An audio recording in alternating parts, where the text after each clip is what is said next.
வணக்கம் நண்பர்களே.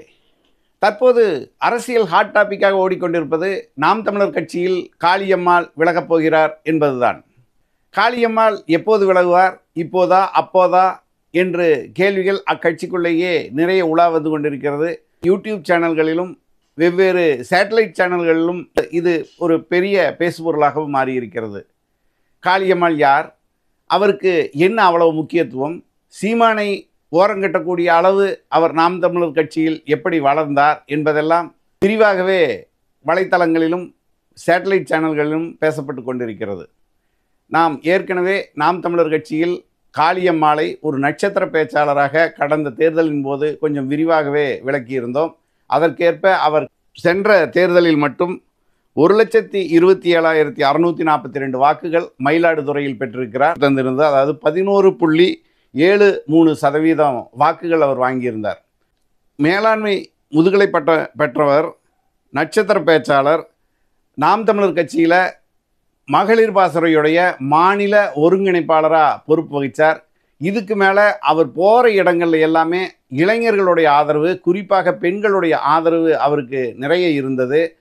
அதன் மூலமாக அவர் பேசுபொருளாக மாறினார். இன்னும் சொல்லப்போனால் அந்த தேர்தலில் எல்லாருக்கும் தெரியும், பெரும்பான்மையாக அந்த வேட்பாளர் தேர்வை சீமான் பெரிய அளவில் பெண்களுக்காக கொடுத்தார். அதுலேயும் பெண்களில் நல்ல சிந்தனையுள்ள நல்ல பேச்சாளர்களாக இருக்கக்கூடிய, ஊர் பாஷையில் சொன்னால் வெட்டு வெடுக்குன்னு பேசக்கூடிய பெண்களுக்காக பார்த்து கொடுத்தார்.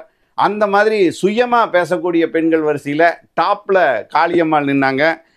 சீமானுடைய அந்த கொள்கை பிடிப்பு, தத்துவ பேச்சுக்களை எல்லாம் பிடித்து போய் தான் இந்த கட்சிக்குள்ளே வந்தாங்க. வந்தோன்னே அவருக்கு வந்த நல்ல பொறுப்பும் ஒரு நட்சத்திர பேச்சாளர் அந்தஸ்தும் சீமான் கொடுத்தாருங்கிறத விட அவருக்கு ஒரு பேசும்போது கிடைக்கக்கூடிய கைதட்டலும் வரவேற்பும் அவருக்கு அந்த மாதிரியான ஒரு இதை பெற்றுக் கொடுத்தது.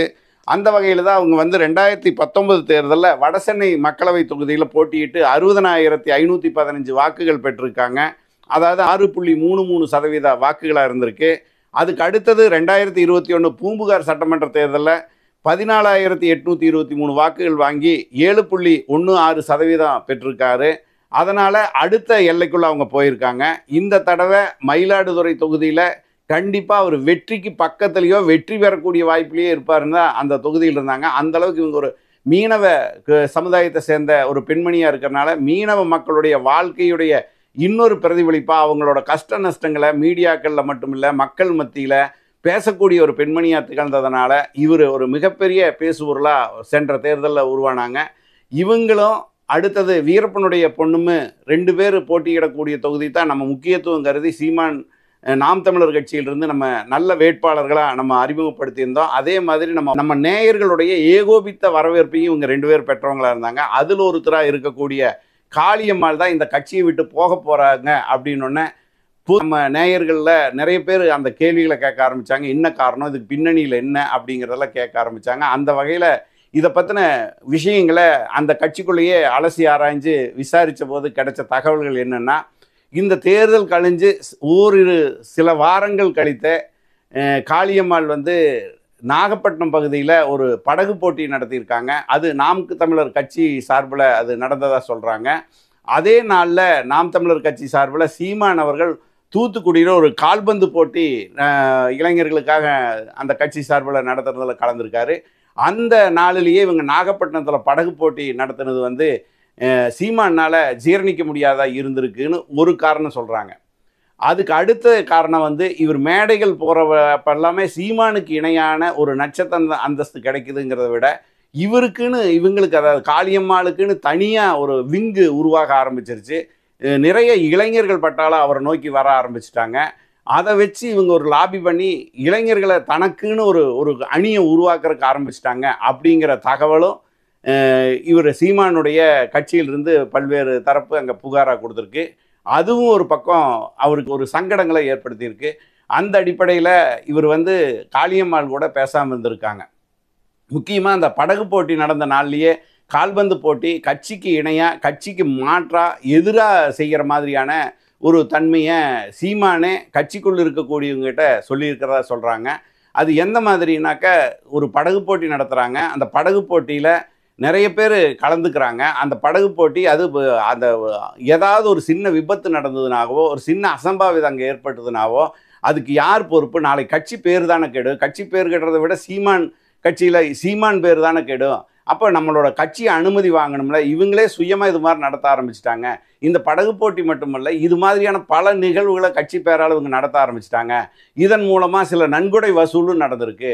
இந்த நன்கொடை வசூல் யார் கொண்டு போகிறாங்க என்ன அப்படிங்கிற விஷயங்கள்லாம் பல விஷயங்கள் சீமான் காதுக்கு வந்திருக்கு. அந்த அடிப்படையில் தான் காளியம்மாளை கட்சியை விட்டு நீக்குவது அப்படிங்கிற ஒரு எண்ணத்துக்கு கூட சீமான் வந்ததாக சொல்கிறாங்க.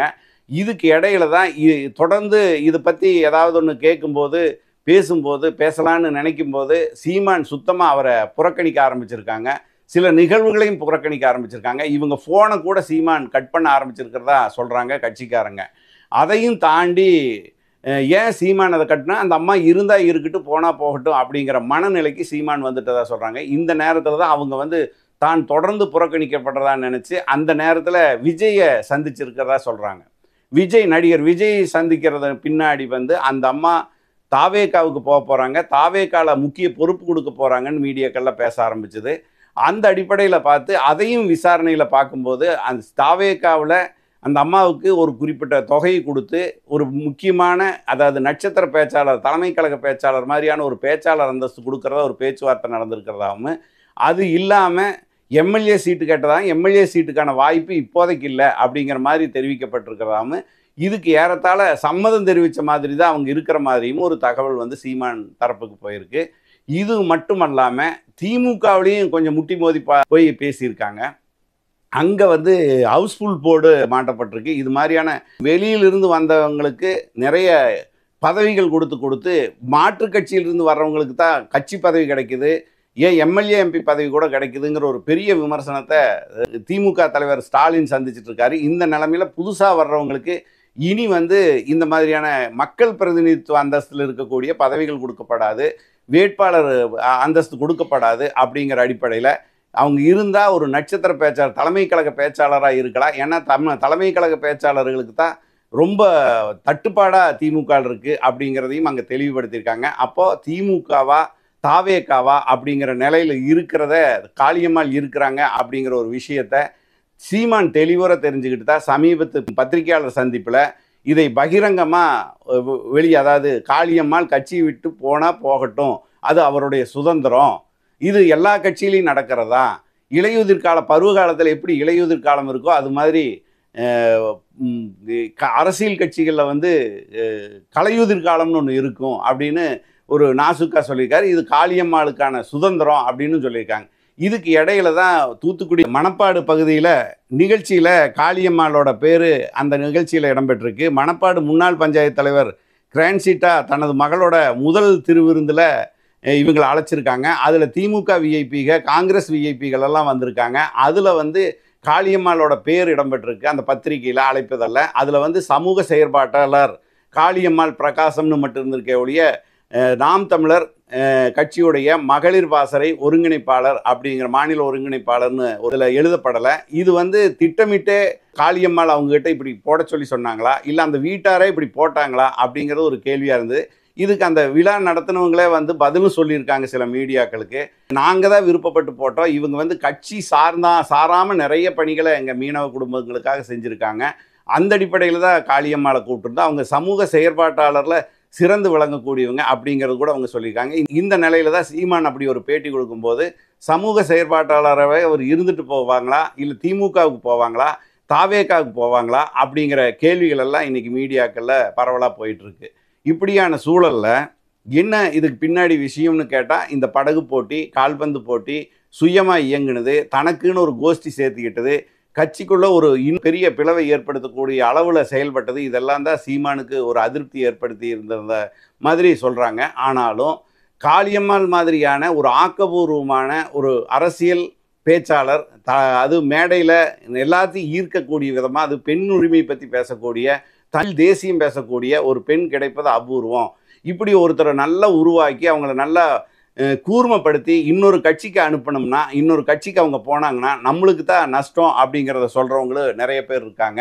இன்னும் சொல்லப்போனால் சீமானுக்கு இது ஒரு மிகப்பெரிய பின்னடைவாக கருதுகிறாங்க. ஏன்னா ஏற்கனவே 2-3 பேர் தாவேகாவுக்கும் வெவ்வேறு கட்சிக்கும் போயிட்டு இருக்கிற நிலமையில் காளியம்மாளும் போகிறாங்கன்னா கட்சி இன்னும் ரொம்ப வீக் ஆகுது, இதை வந்து கலையுதிர் காலம்னு சீமான் வர்ணிக்கிறது கூட பொருத்தமானதா இல்லை. இந்த நேரத்தில் பெரியாருக்கு எதிரான கலக குரல் கொடுக்கும்போது அது இன்னும் வலதுசாரி தன்மையோட அது போயிட்டு இருக்கிறதையும் பார்த்து கவலையோட பார்த்துட்டு இருக்கிறவங்க இப்போ பெண்ணியும் பேசக்கூடிய தமிழ் தேசியம் பேசக்கூடிய காளியம்மாள் மாதிரி போகிறதும் பார்க்கும்போது இன்னும் இந்த கட்சி பலகீனம் அடையும். இது 2026 தேர்தலில் கண்டிப்பாக தெரியும். அதுக்கான இடத்த அவர் கொடுக்கக்கூடாது, காளியம்மாளை இங்கேயே தக்க வச்சுக்கணும் அப்படிங்கிற குரல்களும் அங்கே வந்துட்டு இருக்கிறதா சொல்கிறாங்க. அந்த குரலை வந்து சீமான் கிட்ட சொல்கிறது யாரு அப்படிங்கிறதும் ஒரு கேள்வியாக இருக்குது. இலையுதிர் காலம் மாதிரி இது கலையுதிர் காலம்னு சொன்ன அந்த வர்ணனையில் கூட காளியம்மாள் ஆதரவாளர்கள் சொல்கிறது என்னன்னாக்க, கலையுதிர் காலம்னு என்றைக்குமே சொல்ல மாட்டாங்க, இலையுதிர் காலம்ங்கிறதா சரியா இருக்கு. கலையெல்லாம் வந்து எடுப்பாங்க, கலை வந்து தானாக உதிராது, கலை அதை பயிரை காப்பாற்றணும்னா கலையைத்தான் பிடுங்கணும். ஆனால் இங்கே பயிரையே பிடுங்குற மாதிரி நடந்துட்டுருக்கு. கலைகள் வந்ததுன்னா பயிர் தான் உதிரும். கிட்டத்தட்ட இது வந்து உதிர்ற போக்கில், அதாவது உதிர்ந்து போகிற போக்கில் தான் இன்றைக்கி காளியம்மாளோட நிலைமை இருக்க இல்லையா. சீமான் கலையை பிடுங்கின மாதிரி தெரியல, கலை தானாக உழாது அப்படின்னு கூட இந்த வர்ணனை பொருத்தமில்லாத வர்ணனைன்னு கூட பேசுகிறவங்க அங்கே இருக்காங்க. ஆக காளியம்மாள் வந்து தாவேக்காவுக்கு போவாங்களா, திமுகவில் போவாங்களா, அல்லது சமூக செயல்பாட்டாளராக பழையபடி ஆரம்ப காலத்தில் இருந்த மாதிரியே அப்படியே நடந்துக்குவாங்களா அப்படிங்கிறதெல்லாம் எதிர்கால அரசியல் தான் முடிவு பண்ணும்.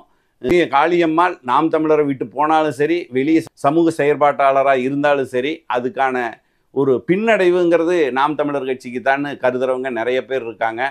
எப்படியாவது அதை சமாதானப்படுத்தி நாம் தமிழர் கட்சியிலேயே இருக்க வைக்கிறதுக்கான முயற்சியை சீமான் செய்வார்னு சில பேர் சொல்லிக்கிறாங்க. ஆனால் அதுக்கான வாய்ப்பு எதுவுமே இல்லை அப்படின்னு சில பேர் பேசிக்கிறாங்க. என்ன நடக்குமோ இன்னும் சில நாட்களோ அல்லது சில மாதங்களோ தெரியாது. ஏன்னா இதெல்லாமே தேர்தல் நேரத்தில் ஒன்றும் ஒரு வருஷம் 2026 தேர்தலுக்கு இருக்குது. அது வரைக்கும் இதுக்குள்ளே இந்த மாதிரியான நட்சத்திர பேச்சாளர்கள், நட்சத்திர அந்தஸ்துள்ள கட்சி பிரமுகர்கள், இவர்களுக்கெல்லாம் எந்த மாதிரியான பேரம் கட்சிகள் கொடுக்குமோ தெரியாது. ஏன் சொல்லப்போனால் கடைசி நேரத்தில் பாஜக கூட யாரை வேணால் இழுக்கக்கூடிய நிலையில் இருக்குது, அதிமுக கூட இழுக்கக்கூடிய நிலைமையில் இருக்குது. அதனால் எங்கே எது நடக்கும்னு தெரியாது. எந்த மாதிரியான ஒரு அரசியல் களச்சூழல் மாறுது அப்படிங்கிறத பொறுத்து அடுத்த ஒரு அரசியல் காணொளியில் உங்களை சந்திக்கிறேன். நன்றி, வணக்கம்.